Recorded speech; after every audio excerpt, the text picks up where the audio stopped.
ഞങ്ങളുടെ ഭാരതയാത്ര രാജസ്ഥാനിലെ ജയ്പൂരിൽ എത്തിച്ചേർന്നിട്ടുണ്ട്. ഇന്നലെ ഞങ്ങൾ ഗുജറാത്തിൽ വഡോദരയിൽ നിന്ന് യാത്ര പുറപ്പെട്ടു. ഇന്നലെ തന്നെ രാത്രിയിൽ ഇവിടെ എത്തിച്ചേരുവാനിടയായി. ഇന്ന് ഇവിടെ ഒരു മീറ്റിംഗ് ഉണ്ട്. പകല് മീറ്റിങ്ങിന് ശേഷം ഞങ്ങൾ വീണ്ടും ഡൽഹിക്ക് യാത്രയാകുകയാണ്. എല്ലാ ദൈവമക്കളും ഞങ്ങൾക്ക് വേണ്ടി പ്രാർത്ഥിക്കണം. അതുപോലെ ഈ ഭാരതയാത്രയ്ക്ക് ഞങ്ങൾക്ക് ഏറ്റവും കൂടുതൽ വിഷമമുണ്ടാക്കിയൊരു കാര്യമാണ്, അതിന് പറ്റിയൊരു വാഹനം വേണം. ഞങ്ങളുടെ കയ്യിൽ അങ്ങനെ വാഹനമില്ലായിരുന്നു. എന്നാൽ ഈ കാണുന്ന വാഹനം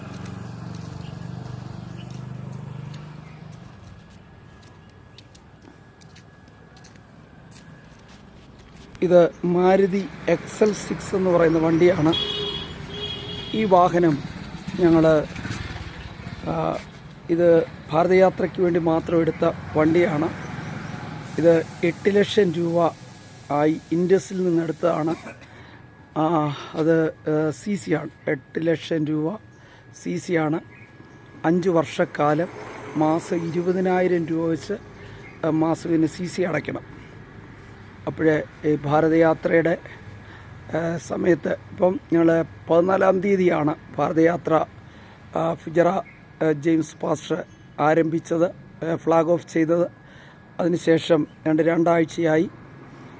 ഇതുവരെ ഞങ്ങളെ ലോകമെമ്പാടുമുള്ള അനേക ദൈവദാസന്മാരോട് ഞങ്ങൾ ഇതിൻ്റെ ആവശ്യങ്ങളൊക്കെ അറിയിക്കുന്നെങ്കിലും ഒരു വ്യക്തി പോലും ഇതുവരെ ഈ ഭാരതയാത്ര തുടങ്ങിയ ശേഷം, അതിന് മുമ്പായിട്ട് ഞങ്ങൾക്ക് ചെറിയ കൈത്താങ്കൾ തന്ന റിയാദിലുള്ള പ്രിയപ്പെട്ടവരുണ്ട്, ഐച്ചായനുണ്ട്, ബോസ് വർഗീസ് ഉണ്ട്, പിന്നെ ചില ആളുകളുടെ അവരുടെ ലതിക എന്ന് പറയുന്ന സിസ്റ്ററുണ്ട്.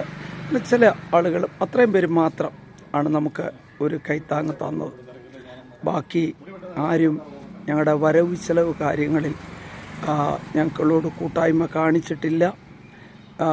സ്വതവേ ഞങ്ങളുടെ പ്രവർത്തനങ്ങൾക്കെല്ലാം അനേകരുടെ കൂട്ടായ്മ കുറവാണ്. എന്നാൽ ഇപ്പോൾ വിമർശിക്കുന്ന ആളുകളുണ്ട്. ഇത് ലക്ഷങ്ങൾ നേടാൻ വേണ്ടി കാണിക്കുന്ന ഒരു യാത്രയാണെന്നൊക്കെ പറയുന്നവരുണ്ട്. അവരുടെ അറിവില്ലായ്മ പണ്ടും അവരങ്ങനെയൊക്കെ പറഞ്ഞിട്ടുണ്ട്. അതൊന്നും ആ വിമർശനങ്ങളെല്ലാം നടുവിലാണ് ദൈവം ഞങ്ങളെ ഇത്രത്തോളം നടത്തുന്നത്. ഇനിയും നടത്താൻ ശക്തനാണ്. എന്നാൽ ഈ വിമർശിക്കുന്ന ആ വിമർശനങ്ങളെ ഒന്നും നമ്മൾ ശ്രദ്ധിക്കാതെ ആർക്കെങ്കിലും ദൈവദാസന്മാർക്ക് ഈ ഭാരതയാത്രയെ സഹായിക്കുവാൻ താല്പര്യമുള്ളവർ ഈ വണ്ടിയുടെ ആദ്യത്തെ CC 20,000 രൂപ മുടങ്ങിപ്പോകാതെ, ആദ്യമേ തന്നെ ഒരു പെൻഡിങ് ഉണ്ടാകാതെ, വാഹനം നഷ്ടപ്പെട്ടു പോകാതെ അതടയ്ക്കാൻ ഞങ്ങളെ ഹെൽപ്പ് ചെയ്താൽ ഞങ്ങൾക്ക് നല്ലതായിരിക്കും. ഞാനിത് ലോകത്തോട് പറയുന്ന, ഇതിനെയൊന്നും നമുക്ക് മറച്ചു വെക്കാനോ അല്ലെങ്കിൽ ഒളിച്ചു വെക്കാനോ പറ്റില്ല. ഇത് ഗ്രൂപ്പിലിടുന്ന കാര്യം. അതുകൊണ്ട് വിമർശിക്കുന്നവരുടെ വിമർശനത്തിൻ്റെ കുന്തമന ഒടിക്കാനും വേണ്ടി കൂടെയാണ് ഞാനിത് പറയുന്നത്. നിങ്ങൾ വിമർശിച്ചുകൊണ്ടിരുന്ന ദൈവം ഞങ്ങളെ അടിക്കടി ഉയർത്തിക്കൊണ്ടേയിരിക്കും, കൂടുതൽ ശക്തരാക്കിക്കൊണ്ടിരിക്കും. നിങ്ങൾ വിമർശനം കുറച്ചാൽ ഞങ്ങൾ അത്രയും താഴെ കിടക്കും. അതുകൊണ്ട് വിമർശിക്കുന്നവർ, നിങ്ങൾ വിമർശനം നിങ്ങൾ നടത്തിക്കൂ. പക്ഷേ ഒരു സത്യം മനസ്സിലാക്കുക, ലക്ഷങ്ങൾ നേടാനൊന്നുമല്ല. അതുകൊണ്ട് ലക്ഷങ്ങൾ ഉണ്ടായിട്ടില്ല, അക്കൗണ്ടിലെങ്ങും പൈസയൊന്നുമില്ല. ആദ്യത്തെ CC മുടങ്ങിപ്പോകരുത്. ലോകമെമ്പാടും എന്നെ ശ്രവിക്കുന്ന ദൈവത്തിൻ്റെ ദാസന്മാർ, നിങ്ങൾ കഴിഞ്ഞ കാലങ്ങളിൽ ഏറ്റവും കൂടുതൽ നിങ്ങൾ സഹായിക്കാതിരുന്ന വ്യക്തി എന്നെയാണ്. കേരളത്തിൽ ഏറ്റവും കൂടുതൽ കൺവെൻഷൻ നടത്തുന്ന ആൾ ഞാൻ, കൃപയാൽ മിസ്പ ഗോസ്പൽ ടീം. അതുകൊണ്ട് ഇനിയെങ്കിലും നിങ്ങളുടെ ചിന്താഗതികൾ മാറി, സ്വഭാവരീതികൾ മാറി, കൈത്താങ്ങുക എന്ന അവസ്ഥയിലേക്ക് നിങ്ങൾ കടന്നു വരണമെന്ന് ദൈവനാമത്തിൽ താഴ്മയോടെ അപേക്ഷിക്കുകയാണ്. അതുപോലെ പല വിമർശനങ്ങൾ പല ഭാഗങ്ങളിൽ ഉയർന്നതുകൊണ്ടാണ് ഇത്രയും സംസാരിക്കേണ്ടി വന്ന്. ദയവായിട്ട് ഇതിൽ കൂടുതൽ നിങ്ങൾ സംസാരിപ്പിക്കരുത്. നമ്മൾ മുഷിയുവാൻ ഇടവരുത്തരുത്. അങ്ങനെ നിങ്ങൾ ഉദ്ദേശിക്കുന്ന പോലെ ഒരു ധനാഗമന മാർഗമൊന്നും അല്ലിത്. എൻ്റെ 2 ഇരട്ട മക്കളുണ്ട്. അവർ 2017 MBAക്ക് പോയി ചേർന്നു. MBAക്ക് ചേർന്ന് 1 വർഷമായില്ല എൻ്റെ ഒരു മോള് വിളിച്ചു. പപ്പ എന്നെ ഇറക്കി വിട്ടു, ഫീസ് അടയ്ക്കാത്ത. അങ്ങനെ അവളെ ഞാൻ പോയി വീട്ടിൽ വരെ കരഞ്ഞോണ്ടാണ് വന്ന്. രണ്ടാമത്തെ മോള് പഠിച്ചു, അവൾ പരീക്ഷ എഴുതി. പരീക്ഷയുടെ സമയമായപ്പോൾ, അതായത് കോഴ്സ് തീർന്നു, പരീക്ഷയുടെ സമയമായപ്പോൾ പെട്ടെന്ന് അച്ഛൻ വിളിച്ചു. അവളും കരയിഞ്ഞോണ്ടാണ് ഞാൻ ഓടിച്ചെന്നപ്പോൾ പറഞ്ഞു പരീക്ഷയ്ക്ക് ഇരുത്തത്തില്ല, എന്താ 2,11,000 രൂപ ഫീസ് പെൻഡിങ് അടയ്ക്കണം. എന്നെ കൊണ്ട് അടയ്ക്കാൻ പറ്റിയില്ല. 3 ദിവസം അച്ഛൻ്റെ കാല് പിടിച്ചു, ഞാനും വൈഫും. കോട്ടയം ഗിരിദീപം എന്ന് പറയുന്ന കോളേജിലാണ്. അവർ സമ്മതിച്ചില്ല. ഇപ്പോഴേ ഞാൻ ദൈവമക്കളോട് പറഞ്ഞു, പലരും എന്നെ സഹായിച്ചു കേട്ടോ. അവരുടെ സഹായം എത്തിയപ്പോൾ പഠിത്തം ക്ലോസായി. അവിടെ കൊണ്ട് അടച്ചു, ഞങ്ങളുടെ കാശും പോയി. MG യൂണിവേഴ്സിറ്റിയിൽ നിന്ന് പെർമിഷൻ കിട്ടിയില്ല, എൻ്റെ ഡോക്യുമെൻറ്റുകൾ നീങ്ങിയില്ല. അവിടെ ആ ചാൻസ് കഴിഞ്ഞു.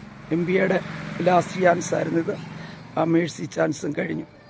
അങ്ങനെ ഞങ്ങളുടെ കുഞ്ഞുങ്ങളൊക്കെ ഞെരുക്കം കാരണം, ബുദ്ധിമുട്ടുകൾ കാരണം, അവരുടെ ഭാവി പോലും വെല്ലുവിളികൾ നേരിട്ടുണ്ട്. ഞങ്ങൾ ഈ പ്രവർത്തനം നടത്തുന്നത് കേരളത്തിൽ ഏറ്റവും കൂടുതൽ കൺവെൻഷൻ നടത്തുന്ന ആളാണ് ഞാൻ. പക്ഷേ കൺവെൻഷന് എനിക്ക് ഏറ്റവും കൂടുതൽ സപ്പോർട്ടല്ല കിട്ടുന്നത്. ഒരു വ്യക്തി പോലും 33.5 വർഷം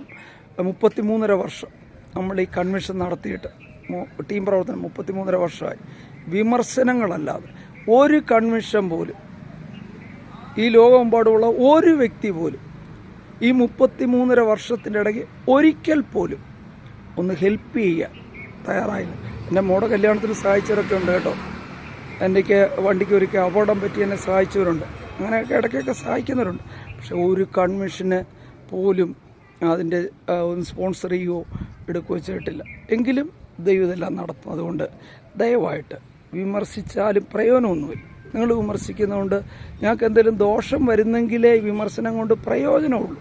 ചുമ്മാതെ വിമർശിച്ചിട്ട് അർത്ഥമില്ല. അതുകൊണ്ട് വിമർശനമൊക്കെ നിർത്തി ഞങ്ങളോട് കൂടെ നിൽക്കുക, സഹായിക്കുക, സഹകരിക്കുക. എനിക്കിപ്പോൾ 60 വയസ്സായി. ഈ 60 വയസ്സ് ആയിട്ടും നിങ്ങൾ വിമർശനങ്ങൾ നിർത്തുന്നില്ല എന്ന് പറഞ്ഞാൽ ഈ പെന്തക്കോസുകാർക്ക് കാര്യമായ തകരാറുണ്ട്. അതുകൊണ്ട് നന്നാകുക. നമ്മുടെ ഈ ഇതൊക്കെ നശിച്ചു പോകാതെ എല്ലാം അനുഗ്രഹമായി തീരുക. ദൈവദാസന്മാർ നഷ്ടപ്പെട്ടു പോകാതെ എല്ലാവരും അനുഗ്രഹിക്കപ്പെടുക. എല്ലാവരും പ്രാർത്ഥിക്കുക, പ്രവർത്തിക്കുക. ദൈവം അനുഗ്രഹിക്കട്ടെ.